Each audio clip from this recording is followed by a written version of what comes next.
समय दोपहर के थोड़ा बाद का था। चारों ओर की भीड़ और यातायात जाम ने एक अस्थिर माहौल बना दिया था।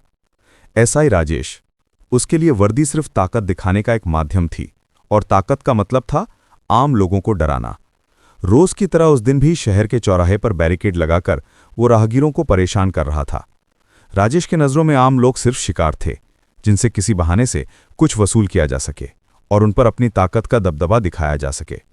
उसका ये उद्धत व्यवहार, राजेश अपने पोशाक की आड़ में अपना चरम अहंकार छिपाए रखता था। वो मानता था कि वर्दी के सामने आम आदमी की कोई कीमत नहीं है। अचानक शोरगुल के बीच एक महिला वहां मौजूद हुई। वो थी एसपी स्नेहा। उस दिन वह किसी आधिकारिक पोशाक में नहीं थी। उन्होंने एक साधारण सलवार कमीज पहनी हुई थी। उनका पहनावा बिल्कुल साधारण था, जैसे वो आम 10 लोगों में से एक हों। वो छद्म वेश में आई थी। उनका ये शांत निरीक्षण ही एसआई राजेश के कारनामों को अपनी आंखों से देखने का मकसद था। एसपी मैडम उस दिन सिर्फ जिले की कानून व्यवस्था का हाल देखने नहीं गई थी, बल्कि एसआई राजेश के सत्साहस की जांच करने गई थी। वो देखना चाहती थीं कि वर्दी की आड़ में उसकी मानवता अभी भी जीवित है या नहीं। उन्हें नहीं पता था कि यह शांत निरीक्षण ही उन्हें एक अवांछित टकराव की ओर ले जाएगा। उन्हें नहीं पता था उनके सामने से गुजरने वाली हर घटना एक खतरा है, जो उनके जीवन और उनके पेशेवर प्रोफेशनलिज्म को कठिन परीक्षा के सामने खड़ा कर देगी। राजेश की मनोवृत्ति बहुत सरल थी। वो मानता था कि डर पैदा करना ही प्रशासन का मुख्य काम है। उसके मुंह पर सिर्फ रूखापन था। दूसरी ओर एसपी स्नेहा का मन शांत था। वो देख रही थीं और हर अन्याय उनके मन में गहरा गुस्सा पैदा कर रहा था। वो खुद को बार बार संयत कर रही थीं। ये पल सही नहीं है, अभी पहचान दी नहीं जा सकती। लेकिन एक समय वो संयम का बांध टूटना शुरू हुआ। अचानक एसपी स्नेहा की नज़र भीड़ के बीच एक मध्यम आयु वर्ग की मां पर पड़ी, जिनकी आंखों में आंसू थे। शायद उनका कोई बड़ा नुकसान हुआ था। शायद उनका बच्चा किसी मुसीबत में पड़ा था। वो मां पुलिस से मदद मांग रही थी। उनकी आवाज़ करुण थी, उनकी आंखें आंसुओं से भरी हुई थीं। वो एसआई राजेश के सामने हाथ जोड़कर गुहार लगा रही थी। मां रोते हुए आवाज़ में बोली, सर दया करके मेरी बात सुनिए। मेरी बेटी की परीक्षा थी, रास्ते में उसका बैग छीन लिया गया है। सारे कागजात, मैं क्या करूं समझ नहीं आ रहा है। प्लीज सर थोड़ा देखिए। एसआई राजेश बोले, अरे बाबा, रोज रोज यही नाटक। छीना झपटी हुई है तो थाने जाकर केस करो। यहां भीड़ क्यों जमा कर रही हो? ये तुम्हारा मायका है? जाओ, हट जाओ यहां से और भीड़ मत बढ़ाओ। राजेश उस वक्त यातायात संभालने में व्यस्त नहीं था। व्यस्त था अपनी ताकत के घमंड को दिखाने में। मानवता वहां पूरी तरह हार गई। वो मां बार बार गुहार लगाती रहीं, लेकिन राजेश का दिल तब पत्थर की तरह कठोर था। बेबस मां जब फिर से राजेश के पैरों पर पड़कर मदद मांगने गईं, तब वो अधिकारी निर्दयी हो उठा। राजेश ने जोर से उस बेबस मां को धक्का देकर हटा दिया। उसके लिए ये मां सिर्फ एक बाधा थी। उस धक्के के कारण मां संभल नहीं पाई और लगभग जमीन पर गिर गईं। उसी पल एसपी स्नेहा के अंदर की मानवता और वर्दी पहने कठोरता एक हो गईं। वो और शांत नहीं रह सकीं। उनका मन उन्हें चेतावनी दे रहा था, लेकिन एक महिला के प्रति हुआ ये चरम अपमान उन्हें आगे बढ़ने के लिए मजबूर कर दिया। ठीक उसी पल भीड़ को धक्का देकर एसपी स्नेहा आगे आईं। वो अभी भी अपनी पहचान छिपाए रखी थीं। एक बेबस महिला के प्रति यह अन्याय देखकर वो शांत नहीं रह सकीं। एसपी मैडम सीधे राजेश के सामने आकर खड़ी हो गईं। जब एसपी स्नेहा राजेश के सामने आकर खड़ी हुईं, तो उनके बीच ताकत की एक शांत लड़ाई शुरू हो गई। हालांकि राजेश नहीं जानता था कि वो किसके सामने खड़ा है। उसकी नज़रों में एसपी मैडम सिर्फ एक राहगीर थीं। एसपी स्नेहा की आवाज़ शांत थी, लेकिन दृढ़। एसपी स्नेहा बोली, आप इस महिला के साथ ऐसा व्यवहार क्यों कर रहे हैं? वो आपसे मदद मांग रही हैं। आप उनके कागजात देख सकते हैं। एसआई राजेश बोले, आप कौन होती हैं मैडम? यहाँ कानून सिखाने आई हैं? याद रखें, मैं ड्यूटी पर हूँ और आप मेरे काम में बाधा डाल रही हैं। हट जाइए, नहीं तो आपको गिरफ्तार करने के लिए मजबूर होना पड़ेगा। एसपी स्नेहा गुस्से को दबाकर, आपकी वर्दी आपको लोगों की सेवा करना सिखाती है।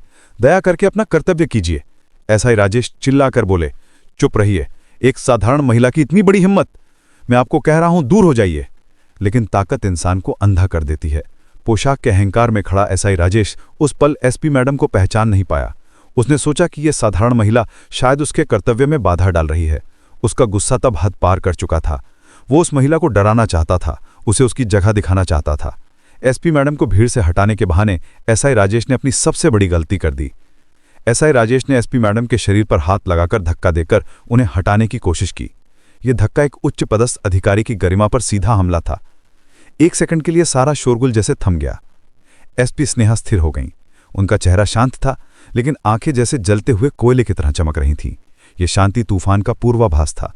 एसआई राजेश तब तक थोड़ा असहज महसूस करने लगा था, लेकिन वो अभी भी उद्धत था। उसे तब भी समझ नहीं आया कि उसने क्या गलती की है। राजेश के चरम घमंड के उस पल का समाप्त होना एक अप्रत्याशित आगमन से हुआ। ठीक तभी भीड़ को धक्का देकर एक अनुभवी एएसआई असिस्टेंट सब इंस्पेक्टर रतन आगे आए। उन्होंने दूर से एसपी मैडम को पहचान लिया था। वो तेजी से दौड़कर आए। ASI Ratan, madam, salute madam, आप यहाँ? एसआई राजेश फुसफुसाकर, मैडम? राजेश के शरीर से सारा खून जैसे पल भर में चला गया। उसके मुंह से कोई बात नहीं निकली। वहां सिर्फ डर, आतंक और चरम पश्चाताप था। वो समझा कि उसने कितनी घातक गलती की है। उसने सिर्फ एक राहगीर पर हाथ नहीं उठाया, उसने हमला किया पूरे जिले की कानून व्यवस्था की सर्वोच्च शक्ति पर। एसपी स्नेहा राजेश की ओर मुड़ी। उनकी आवाज शांत कठोर थी, जिसमें कोई दया या माफी नहीं थी। उन्होंने अपने शरीर पर हाथ उठाने के लिए नहीं, बल्कि अपनी शक्ति और वर्दी का उपयोग करके एक बेबस नागरिक का अपमान करने के लिए सबसे कठोर न्याय किया। उन्होंने जनता के सामने कहा कि यह अपराध सिर्फ एक धक्का नहीं है, ये जनसेवा के आदर्श के साथ विश्वासघात है। एसपी स्नेहा कठोर आवाज में बोली, एसआई राजेश, तुम्हारी यूनिफॉर्म जनसेवा के लिए है, लोगों पर धौंस दिखाने के लिए नहीं। तुमने एक बेबस नागरिक का अपमान किया है और मेरी पहचान जाने बिना मेरे शरीर पर हाथ उठाया है। यह शक्ति का दुरुपयोग है। एसआई रतन, इस अधिकारी की वर्दी अभी उतार लो। एसपी स्नेहा ने जनता के सामने एसआई राजेश को बर्खास्त करने की घोषणा की। राजेश जमीन पर घुटनों के बल बैठकर फूट फूट कर रोने लगा, लेकिन लोगों की नजरों में तब न्याय की शांति थी। उन्होंने देखा शक्ति कितनी जल्दी मिट्टी के साथ मिल सकती है। ये न्याय एक उदाहरण था। एसपी मैडम यहीं नहीं रुकी। वो उस बेबस मां के पास गईं, उनका हाथ पकड़ा और उन्हें आश्वस्त किया। उन्होंने साबित किया कि पुलिस की असली शक्ति शारीरिक बल में नहीं, बल्कि लोगों का दिल जीतना है। उन्होंने उस मां की शिकायत ध्यान से सुनी और तेज कार्रवाई करने का आदेश दिया। एसपी स्नेहा ने उस दिन सिर्फ एक अधिकारी को बर्खास्त नहीं किया, बल्कि समस्त पुलिस बल के लिए एक शक्तिशाली संदेश दिया। सम्मान पाने के लिए ताकत नहीं, पहले मानवता हासिल करनी पड़ती है। आपका अहंकार अगर वर्दी का अपमान करता है तो आपको उसके लिए चरम कीमत चुकानी ही पड़ेगी। ये घटना साबित करती है कि कानून की नज़रों में सब बराबर हैं, शक्ति पद नहीं देखती। एसपी मैडम का ये कठोर फैसला उन सभी अहंकारी अधिकारियों के लिए चरम बहनतारी था, जो जनता के सेवक होकर भी उन पर धौंस दिखाना चाहते हैं। एसपी स्नेहा ने अपनी गरिमा का उपयोग करके एक साधारण इंसान को न्याय वापस दिलाया।